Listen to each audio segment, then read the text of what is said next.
Vieš, čo je sluk? Nie. Sluk to je tanečný zbor, nie? A je to asi prvý na Slovensku taký tanečný zbor akože ľudových tancov. Slovenský ľudový umelecký kolektív. Jednoduchšie a rečou súčasnosti povedané, profíci, ktorým učaroval slovenský folklór. Od roku 1949 mu robia reklamu vo svojich vystúpeniach, väčšinou na pódiách, no niekedy postačí aj malý kúsok plochy, napríklad na letisku.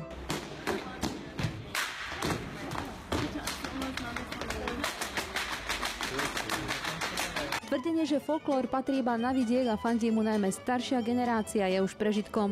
Dôkazom toho sú aj programy v podaní slovenského ľudového umeleckého kolektívu. Samozrejme máme aj tradičné programy, ale snažíme sa experimentovať, posúvame tie hranice k iným žánrom, k etno-jazzu, ku klasickej hudbe a podobne.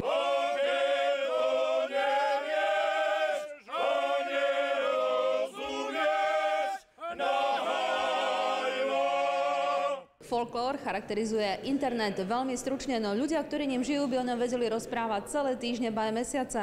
A pre mladých, ktorí tvrdia, že ich nezaujíma, platí jeden citát z internetu: ani nevieš, že tým žiješ.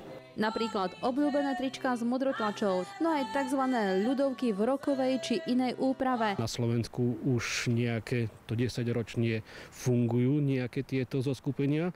Prvé myslím, že to začala jej družina z Banskej Bystrici, ktorá mala niekoľko pesničiek aj z Horehronia. Prichádzajú mladí ľudia, hlavne z tej skupiny Ethnomusic. Treba však povedať, že oni už nehrávajú tie tradičné melódie, nehrávajú tú autentickú pôvodnú hudbu.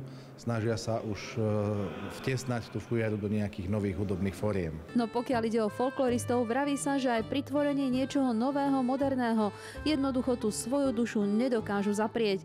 Dôkazom sú filmy vedúceho tanečného súboru Sluku, ktoré zbierajú ocenenia na festivaloch.